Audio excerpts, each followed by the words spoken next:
I was playing outside with Holly, and then I heard thunder. Stephen Butler's done something you might find amazing.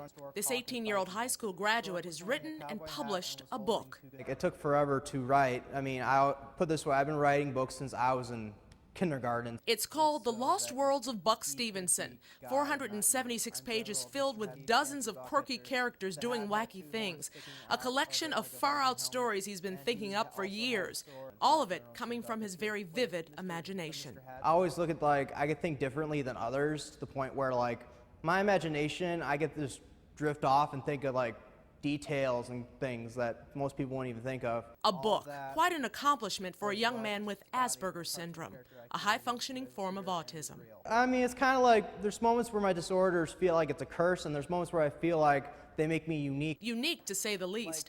Bucky, as his family and friends call him, was diagnosed at a very young age, but autism isn't the only thing Bucky has had to deal with in his life. He was born with club feet, and actually I had a terrible, terrible pregnancy with him. I had kidney problems, I had 3 surgeries, and then when he was born, the cord was wrapped twice around his neck. Because of his club feet, doctors had to cast his legs every 3 to 4 days for the first year of his life. I just felt like out of the box, he didn't get a fair shot. For the guy that, didn't talk at first and then didn't read, certainly, and then struggled writing cursive, yeah, having an author in the house was the last thing I think I expected. But being an author is just the first phase of Bucky's dream.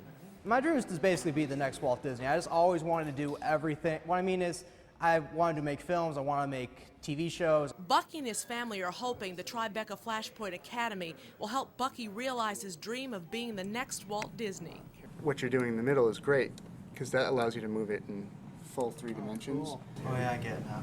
Bucky's scheduled to start classes at this film institute in the fall, and he hopes learning animation will help him bring the characters in his book alive and someday become a part of his very own film. I think the sky's the limit, so to rule it out would be silly. If I ever got big enough career-wise, I wouldn't mind acting in my own stuff, which would be cool. I could think of so many characters I would want to play. Indeed. For Bucky, the sky is the limit. Stephen Bucky Butler. He's one of Chicago's very own. And I want you dead. Yelled General.